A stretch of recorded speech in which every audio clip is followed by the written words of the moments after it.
This time, there'll be no stopping the clock like there was last month. We're less than 90 minutes away from the scheduled start of voting on Theresa May's Brexit divorce deal.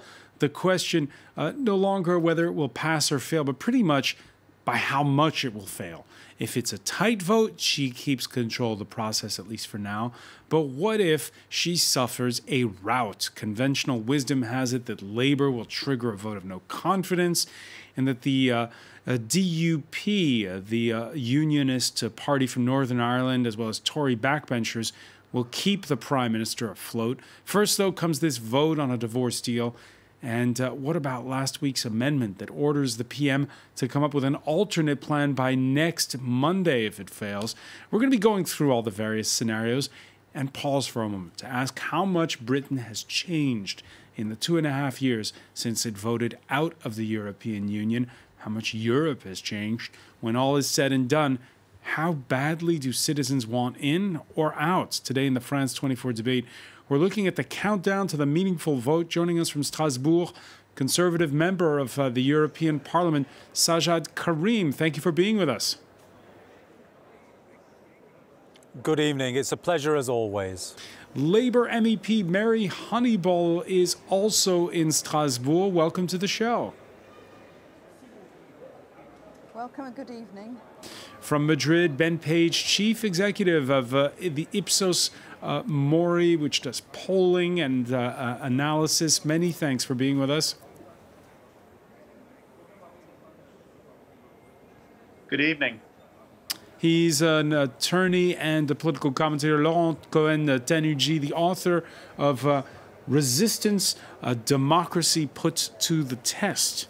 And you connect the dots between what's going on in Britain, France, and the United States. Thanks you for being with us. Thank you. The France 24 debate on Facebook and Twitter, hashtag F24debate.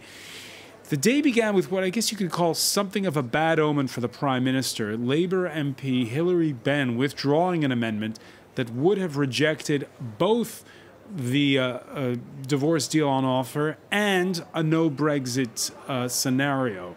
He wants to proceed one step at a time. The withdrawal of his amendment means that many are wavering, that were wavering within the Conservatives, now are going to definitely vote no, say observers.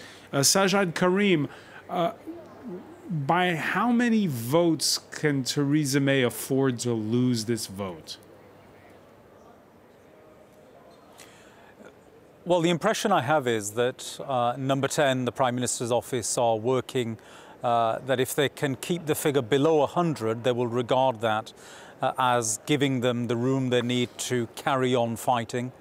My own view is that I think as soon as you've got beyond a figure of 50, then you are in very difficult waters, because the Prime Minister simply is not going to be in a position to come back to Parliament with anything significant that's going to be able to sway the numbers.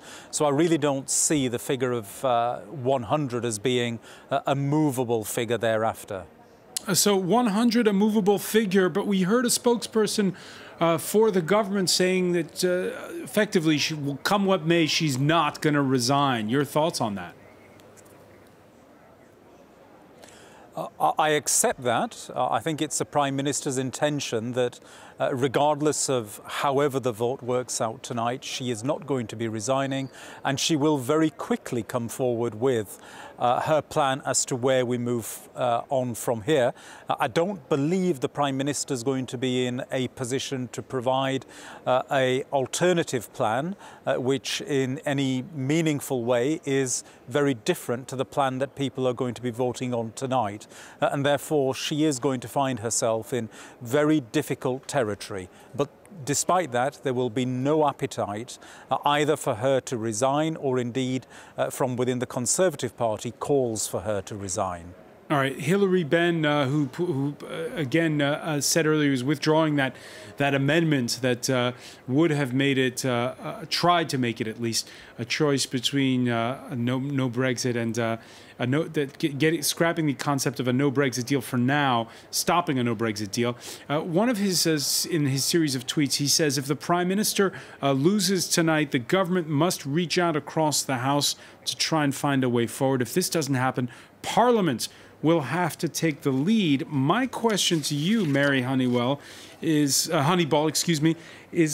can Parliament take the lead? Is the system designed in such a way that Parliament can take the lead? I think Parliament can, and I hope Parliament will take the lead. I agree with you that the British system and the way the House of Commons and the British government operate makes that difficult. We do not have a constitution that allows that to happen very easily, but there's been considerable talk over the last few days about Parliament taking back control, and we have actually seen the concretely, how would that work? Use the powers that he has. Well, I think what would happen, and I think this should happen whatever amount Theresa May loses by, if she loses by just one vote, she has lost, and I think we shouldn't lose sight of that.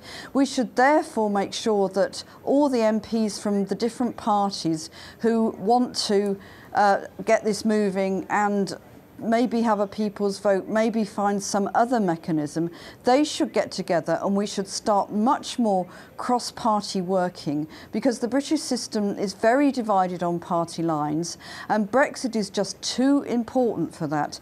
Brexit is our future for some long time. It's the biggest decision that Britain will take and has taken in the last 70 odd years. So we really have to get it right, and we have to make sure that MPs are in a position where they can do that. All right, that brings us to the heart of the matter, which is what are the possible scenarios? It's been 51 days since May's divorce deal was concluded with Brussels, and there's just 73 to go until the UK is scheduled to leave the European Union.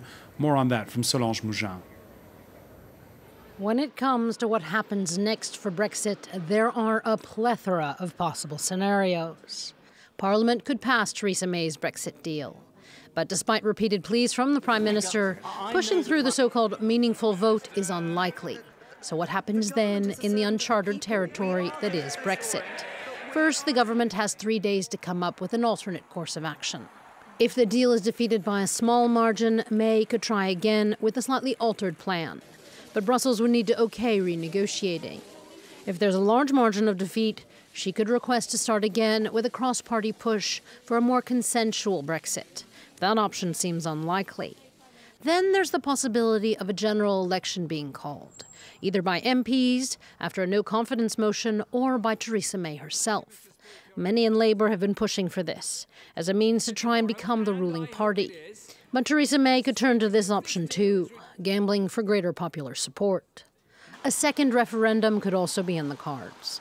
Some Conservative and Labour MPs want one, but May has been staunchly against it, and a second referendum comes with risks. To people who feel that, they voted the first time round and that vote would be almost negated if we were to have a second referendum. But then on the other hand, Parliament is really in kind of a deadlock as to how to proceed next. Regardless of the possible plan Bs, be it a revised deal, a vote of no confidence, a general election, a second referendum, the clock is ticking down to the March 29th deadline. And one possible effect of the deadlock is the increasing chance that Theresa May asks Brussels for an extension of Article 50. But that too comes with complications, such as the upcoming European parliamentary elections. Finally, there's what's seen by many as the dreaded of all possible scenarios, the cliff's edge Brexit, one where no deal or no path is chosen. So, Ben Page, in that report, we list 5 possible options. I'm sure there's many more. What does your research show as to what UK citizens actually want?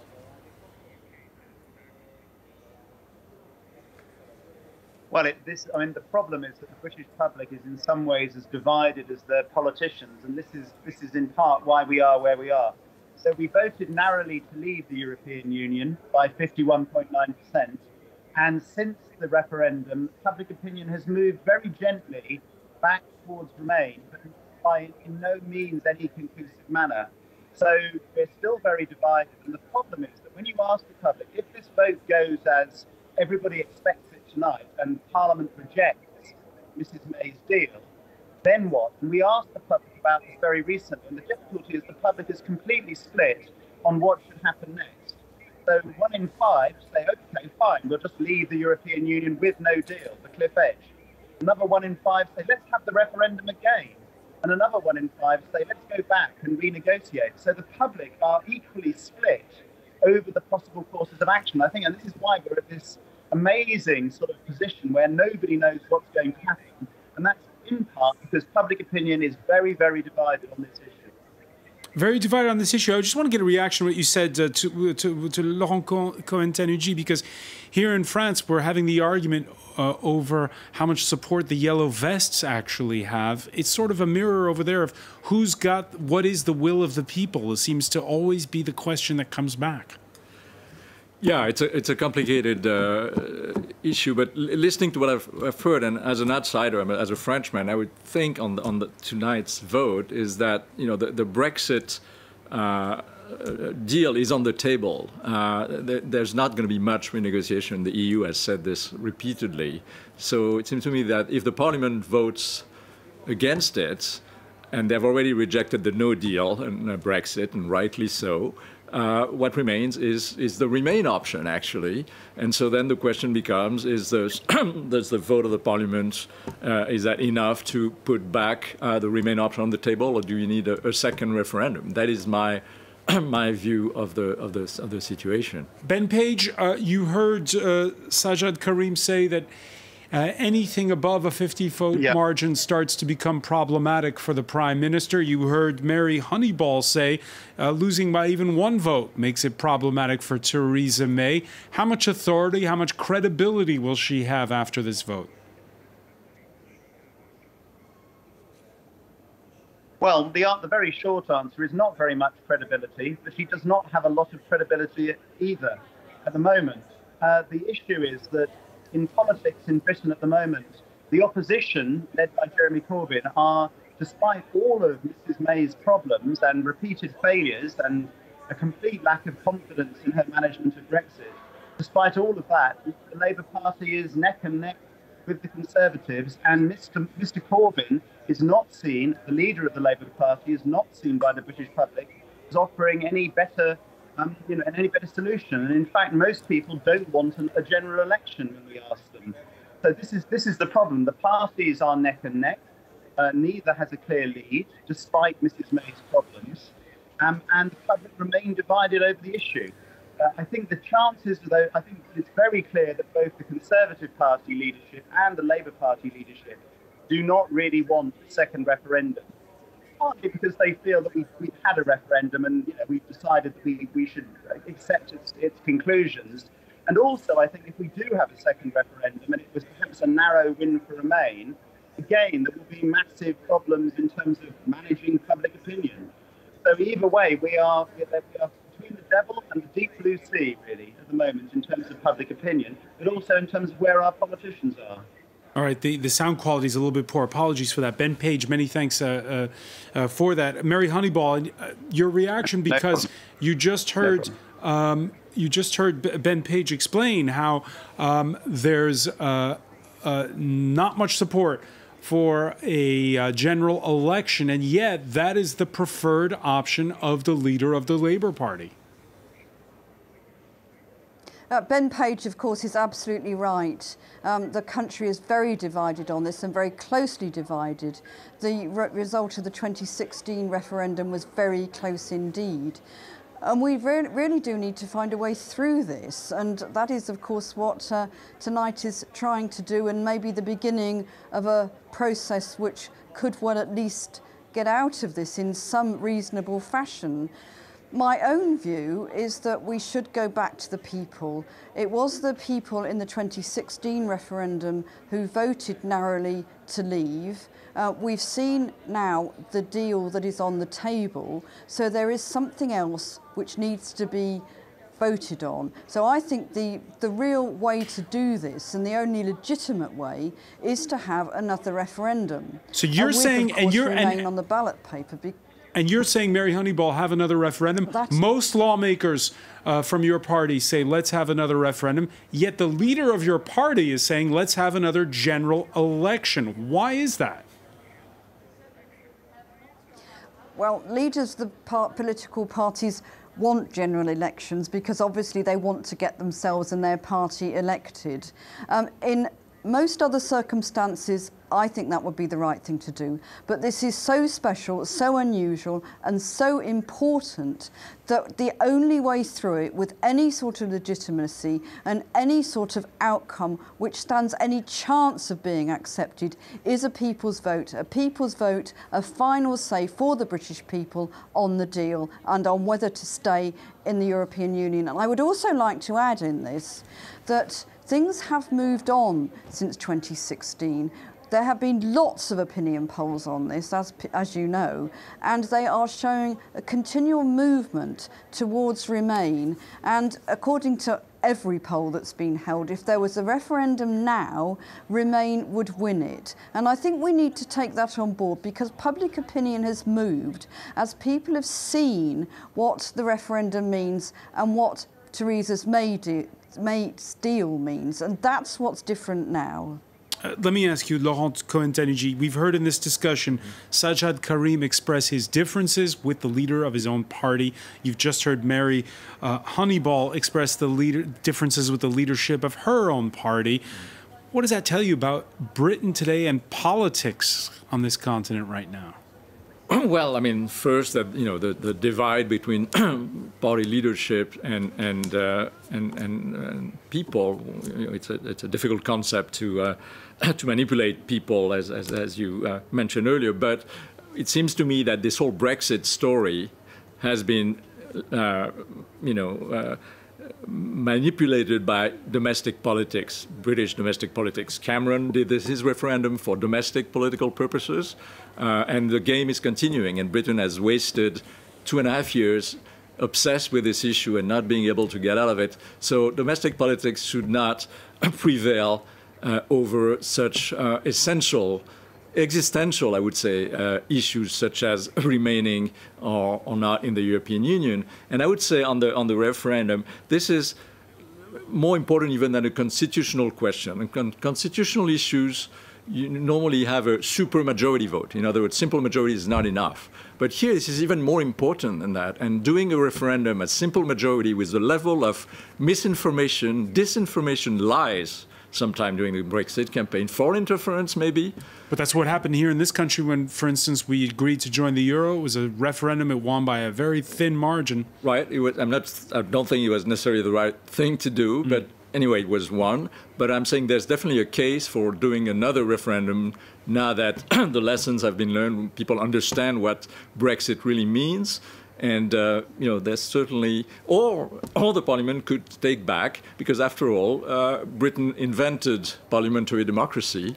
There is no referendum tradition in Britain. So if parliament wants to, and legally, referendum are not even binding under UK law. So that's another option. But one of those two, I think, should consider putting the issue back on the table, whether at parliamentary level or back to the people. Sajjad Karim, should there be another referendum? Well, I actually for some time have been campaigning for a people's vote.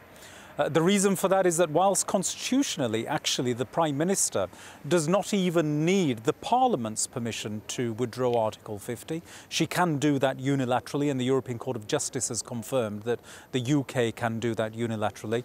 Actually, in terms of carrying out a democratic exercise, she would at the very least need to have the entirety of the Parliament backing her on withdrawing Article 50. I don't see that happening either, and therefore you're left really with no choice at all. You either then have to have a general election. I don't believe that will deal with the issue at hand. And then very finally, you are left with only one option in order to have democratic legitimacy for is a second carrying referendum. out the next stage that is required. And that is a people's vote and second referendum. We're going to pick up on those points when we come back. Stay with us. You're watching the France 24 debate.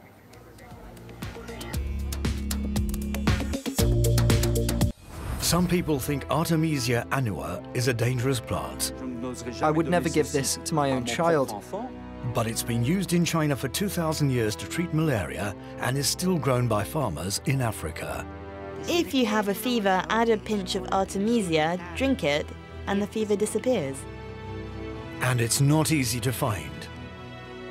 Artemisia annua is a pretty plant. It's highly effective, but banned in France.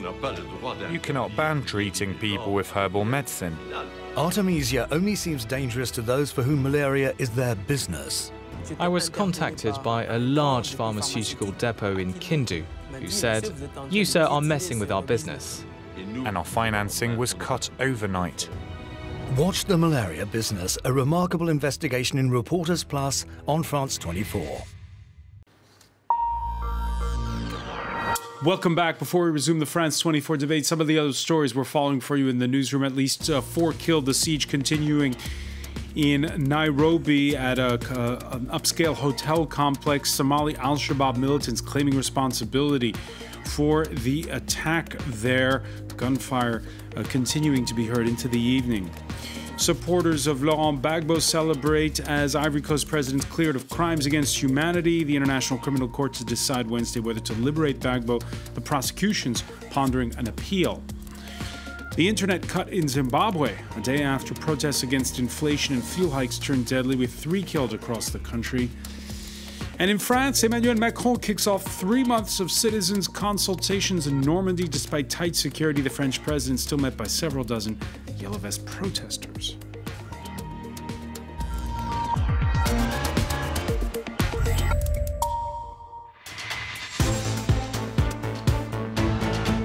Welcome back, or welcome if you're just joining us. It's the France 24 debate, and we're counting down to that meaningful vote on Brexit. It's supposed to begin perhaps in the next hour over in London. With us to talk about it from Strasbourg, Conservative member of the European Parliament, Sajjad Karim, another MEP alongside him is from the Labour Party, Mary Honeyball, also in Strasbourg. And we're joined here in the studio by attorney and political commentator Laurent Cohen-Tanuji, the author of Resilience's Democracy Put to the Test. Outside Parliament, where right now Jeremy Corbyn is addressing the Commons, is France 24's Catherine Norris-Trent. After Corbyn will be crossing over live, Catherine, the final word before the vote will go to Theresa May. Yeah, that's right. The British Prime Minister will be making a very last-ditch appeal to MPs in Parliament to rally round her, to back the deal which she has negotiated with Europe. It looks like she's on a hiding to nothing. Even her own whips, her own advisors were saying today they do not expect her to win. This is about how big the loss will be. How many MPs will she be able to convince to vote with her, and how many MPs will vote against her? If the loss is over, if the majority that votes against her is over 100, heading towards 150, perhaps even towards 200 or over, that will be a big loss for Theresa May, and there will be more questions about whether she can survive. Now, she's survived many losses before. I think this will be the 13th, which is huge for any Prime Minister of the UK. And if the scale of the defeat is very heavy, then that will put renewed pressure on her. And it will also pose huge questions about where she goes from here. Will she try once more to head back to Brussels and renegotiate with the EU, with European leaders? They've said repeatedly that the deal is closed, it's not up for renegotiation. But it seems that she will have to do more. She will have to try and get legally binding guarantees if she wants to win over pro-Brexit MPs in her own party. Huge questions tonight about whether she can do enough. And passions here in Westminster, as you can probably hear behind me, running very high. There's some noisy demonstrations out here, both pro and anti-Brexit demonstrators turning out on the streets of London tonight. Yeah, I can hear some drums. What's that clanging sound? That clanging, Francois, is what has been named by protesters the Liberty Bell. Those are people worried that Brexit won't come off. Passionate pro-Brexit supporters who are ringing what they say the Liberty Bell. They've been ringing it, I have to say, on and off for the past few weeks. And indeed, the man who's been doing most of the ringing has become partially deaf. When our colleagues tried to interview him, he couldn't hear what they were saying. Anyway, he's ringing his Liberty Bell, and he says he will carry on doing so until Brexit comes to pass. Sajjad Karim, at the end of the day, it's about who's the most passionate that will get their way, those who are the most emphatic, who voice things the most since the country is so split?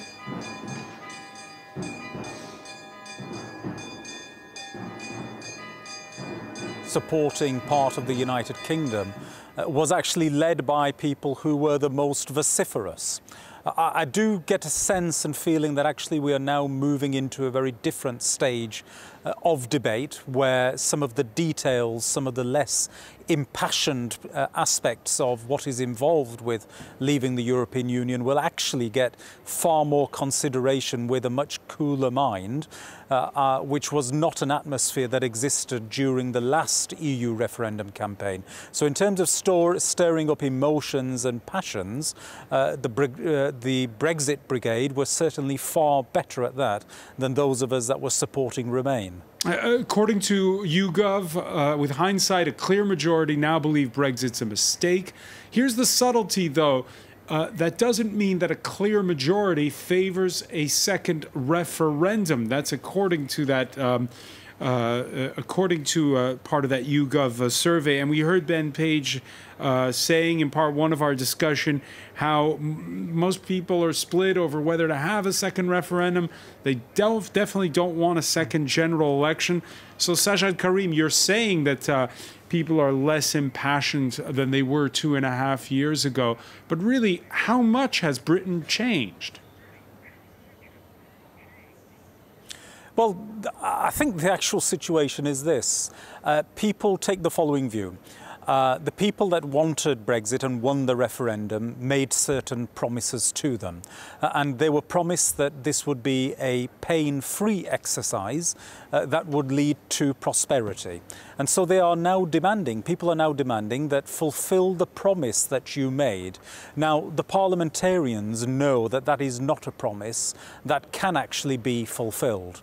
And therefore, the people are demanding that if you cannot fulfill that promise, then actually they do not want a general election. They don't even want to have a further referendum on this.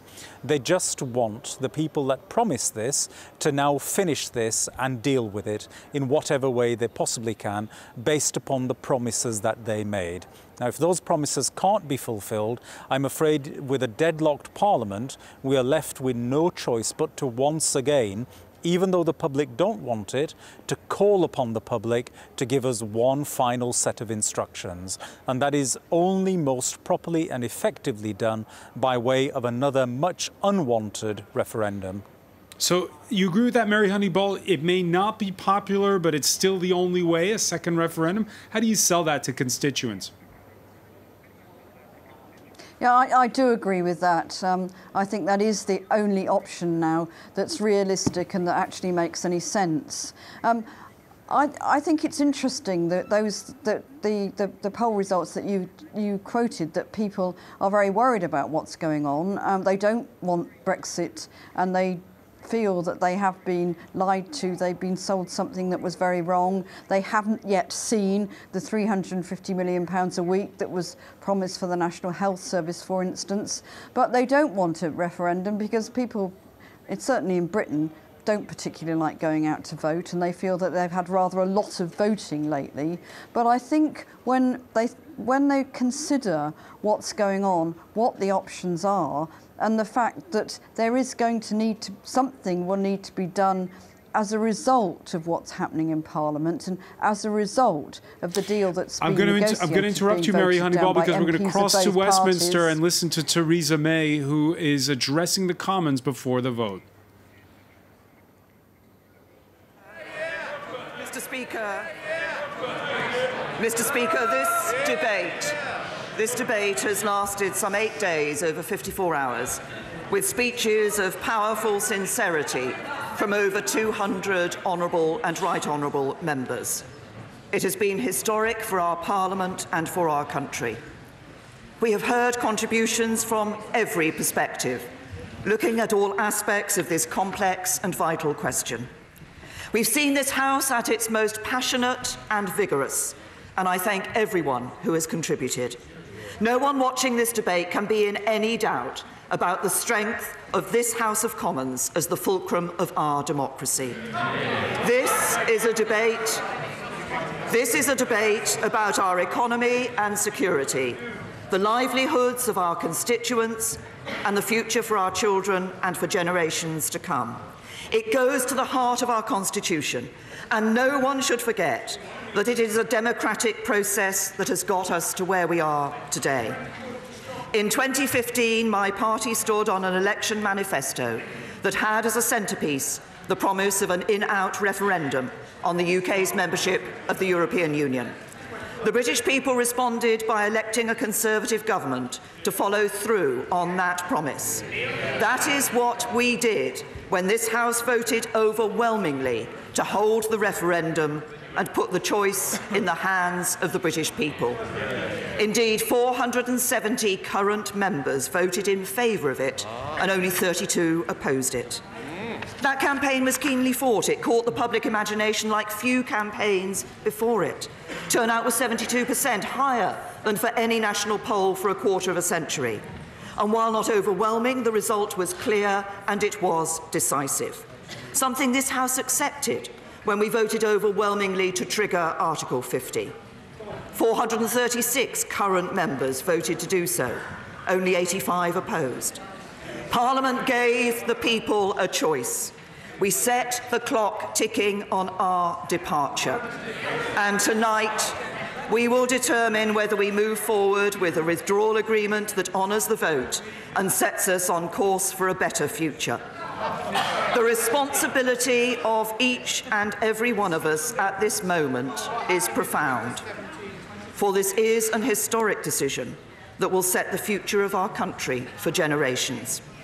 So what are the alternatives that present themselves? First, we could decide it's all too difficult and give up, either by revoking Article 50 or passing the back buck to the British people in a second referendum. But I believe we have a duty to deliver on the democratic decision of the British people, and to do so in a way that brings our country together. A second referendum would lead instead to further division. There'd be no agreement to the question, let alone the answer. It would say to the people we were elected to serve that we were unwilling to do what they had instructed. Now, the second possible outcome is that we leave on the 29th of March without a deal. But I don't believe that's what the British people voted for, because they were told that if they voted to leave, they could still expect a good trading relationship with the European Union. And neither would it be the best outcome. Our deal delivers certainty for businesses, with a time-limited implementation period to prepare for the new arrangements of the future relationship. No deal means no implementation period. Our deal protects the rights of EU citizens living in the UK and UK citizens living in the EU, so they can carry on their lives as before. No deal means no reciprocal agreement to protect those citizens' rights. Our deal delivers the deepest security partnership in the EU's history, so our police and security services can continue to work together with their European partners to keep all our people safe. No deal means no such security partnership. And our deal delivers the foundations for an unprecedented economic relationship with the EU that is more ambitious, that is... I said earlier it was becoming really rather a noisy and unseemly atmosphere, and that has now resumed. It must stop. The Prime Minister must be heard. The Prime Minister. Our deal delivers the foundations for an unprecedented economic relationship with the EU that is more ambitious than anything they have ever entered into with a third country. It will give us the benefits of trading with the European Union and the ability to forge new trade deals in our own right. No deal means those new trade deals come at the expense of a trade deal with Europe, not in addition to it.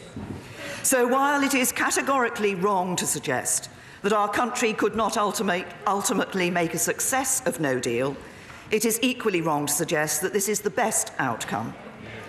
Now, third, there is the path advocated by the Leader of the Opposition, and we've heard it again, of calling a general election. But today's vote is not about what's best for the Leader of the Opposition.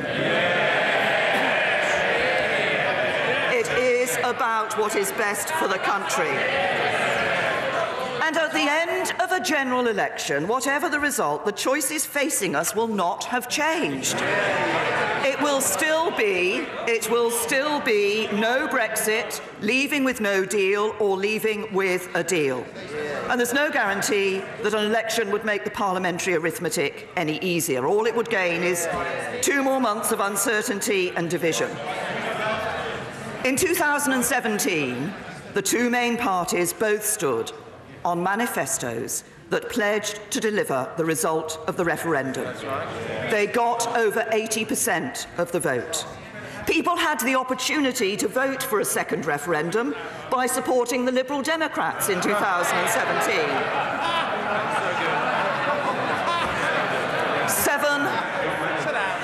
Just 7% of voters did so. It is the job of Parliament to deliver on the promises made at the last election, not to be seeking a new one. Now, some suggest there's a fourth option, to agree that we should leave with a deal on the 29th of March, but to vote this deal down in the hope of going back to Brussels again and negotiating an alternative deal. But no such alternative deal exists. The political declaration sets the framework for the future relationship, and the next phase of negotiations will be our chance to shape that relationship. But we cannot begin those talks unless or until we agree the terms of our withdrawal. And the European Union will not agree to any other deal for that withdrawal. So, having ruled out all of these options, we're left with one: to vote for this deal tonight. One that delivers on the core tenets of Brexit, taking back control of our borders, laws, money, trade and fisheries, but in a way that protects jobs, ensures our security and honours the integrity of our United Kingdom. One that strikes a fair balance between the hopes and desires of all our fellow citizens, those who voted to leave and those who voted to stay in. And if we leave with the deal I'm proposing, I believe we can lay the foundations from which to build a better Britain. And as Prime Minister, I would not stand at this dispatch box and recommend a course of action that I do not believe is in the best interests of our country and our future. And there are differences in this House today, but I believe we can come together as we go forwards. And let me reassure anyone who's in any doubt whatsoever, the government will work harder at taking Parliament with us. And as we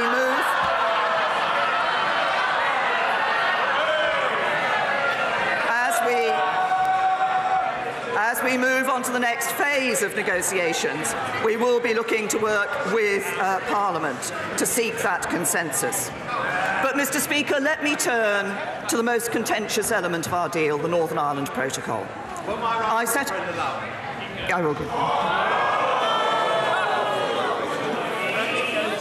My right honourable friend, the Prime Minister, knows that what concerns many of us is the possibility of the permanent nature of the Northern Ireland backstop.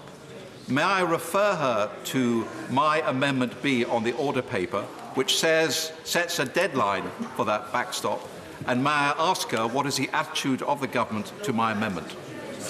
Can I thank my right honourable friend for the question he's asked and for the work that he has been doing to try to find a way through on this particular issue. And I know he's spent a long time consulting with international lawyers on this issue. The government isn't able to accept the amendment that has been selected, that my right honourable friend has put down, that has been selected tonight, because we have a different opinion and a different interpretation of the Vienna Convention. But I note that my right honourable friend has put down an alternative proposals in relation to this issue. The government is willing to look at creative solutions and will be happy to carry on working with my right honourable friend in relation to that particular issue. I said I would turn to the Northern Ireland. Order. The House must calm itself. Zen. Restraint, patience. Hear the Prime Minister. I set out the government's position in detail on my statement yesterday, so I'm not going to go over it again. But the key thing to remember is this isn't a commitment we're making to the European Union. It's a commitment to the people of Northern Ireland and Ireland that they will be able to carry on living their lives as they do today. It's about saying that whatever happens when we leave the EU, we will honour the Belfast Agreement. Its success has been built on allowing people from both communities in Northern Ireland to feel that their identities are respected under the principle of consent. For many people in Northern Ireland, that means having a seamless land border between the UK and Ireland, which is also essential for their economy. For others, that means fully respecting the fact that Northern Ireland is an intrinsic part of the United Kingdom. No one wants to see the return of a hard border, and as a proud unionist, I share the concerns of members who are determined that we do not undermine the strength of our United Kingdom. But it is not enough simply to make these assertions. We have to put in place arrangements that deliver those ends. And it's not just as simple as some would like it to be. So, as Prime Minister for the whole UK, it's my duty to provide a solution that works for the people of Northern Ireland. The answer lies in agreeing our future economic relationship, but we need an insurance policy to guarantee there will be no hard border if that future relationship is not in place by the end of the implementation period. I'll give way to the Leader of the Democratic Union. Very grateful to the Prime Minister for giving way. And would she agree that whatever one's view on this withdrawal agreement, and whatever arguments the people deploy, that we should not be using the peace or the political process in Northern Ireland as arguments for voting for this deal or voting against it? Would she agree that that is completely and utterly out of order? Make that clear to all of our Cabinet colleagues as well. To the right honourable gentleman, I think everybody across this House is committed to ensuring that we maintain the arrangements of the Belfast Good Friday Agreement, that we also ensure that we maintain the many benefits that have come from the peace process in Northern Ireland. And that should not be disrupted, and that should not be affected in any sense. But I also say that whatever future relationship is going to be negotiated or people want to see being negotiated, that insurance policy is essential. Any of the other proposals, Canada, Norway, any number of variations of those models, all of them require the insurance policy, and that is the so-called backstop. And no backstop simply means no deal now and for the foreseeable future. And I don't want to see anybody being able to exploit no deal and bringing doubt about the future of our union as a result of that. And let's remember, if I may say to this House, what the withdrawal agreement does deliver for the people of Northern Ireland. An implementation period, certainty for businesses. Protection of citizens' rights, certainty to thousands of families. No hard border, unfettered access to British and EU markets. Protection of the single electricity market across the island of Ireland, securing energy supply in Northern Ireland. Continued security cooperation with our European allies that the police service of Northern Ireland say is essential.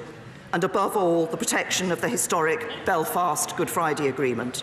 The deal we have puts our union first. Now, let me turn to the contribution of the Leader of the Opposition.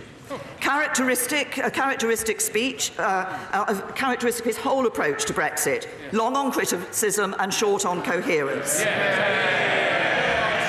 He's claimed that he'll be able to renegotiate the deal in a matter of weeks, get a drastically different outcome, and despite the European Union making clear that's impossible.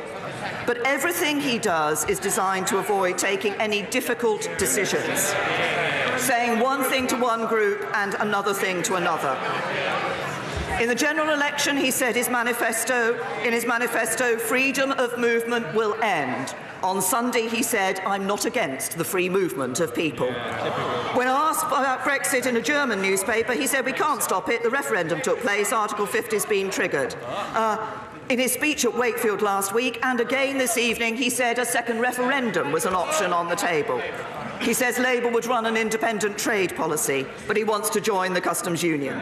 He says he's opposed to no deal, but he says he's opposed to withdrawal agreement and the backstop without which there is no deal. So the question is, what is his position? Because he has failed in his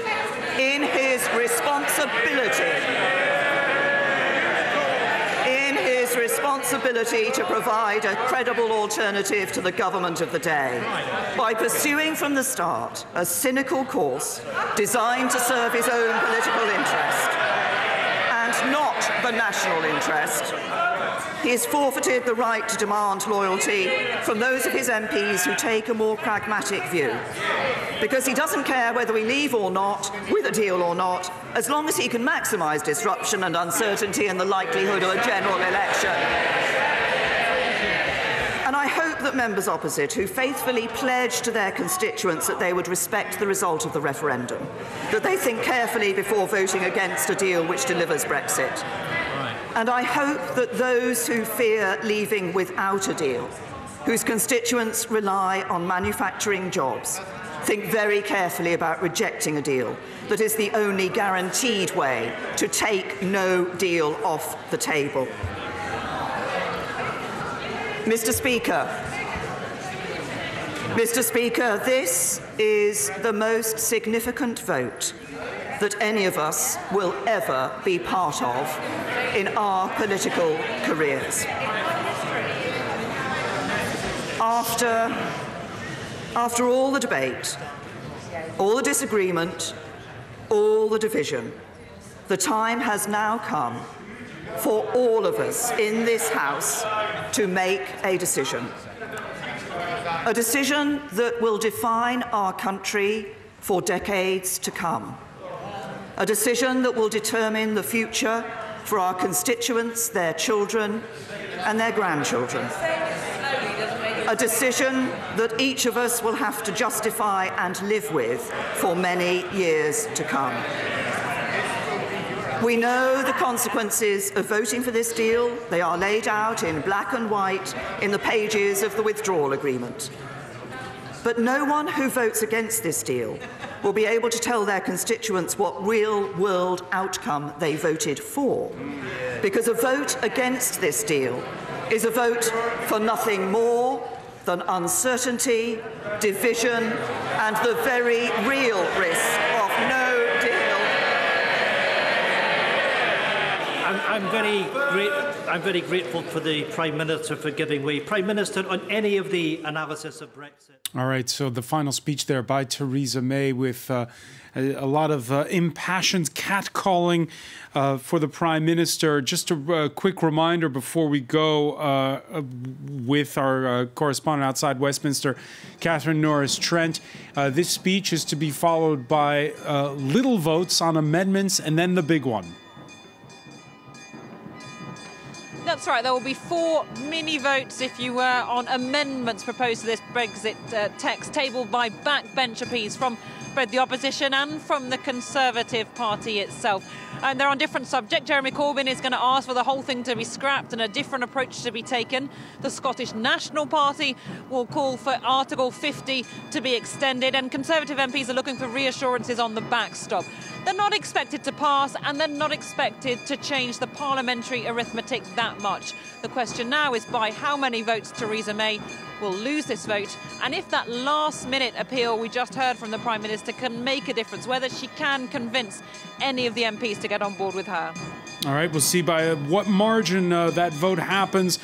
Catherine Norris-Trent in London, I want to thank you. I want to thank as well Sajjad Karim and Mary Honeyball, members of the European Parliament, for being with us from Strasbourg, as well as Laurent Cohen-Tanuji. Stay with us. Our coverage of the meaningful vote continues on France 24.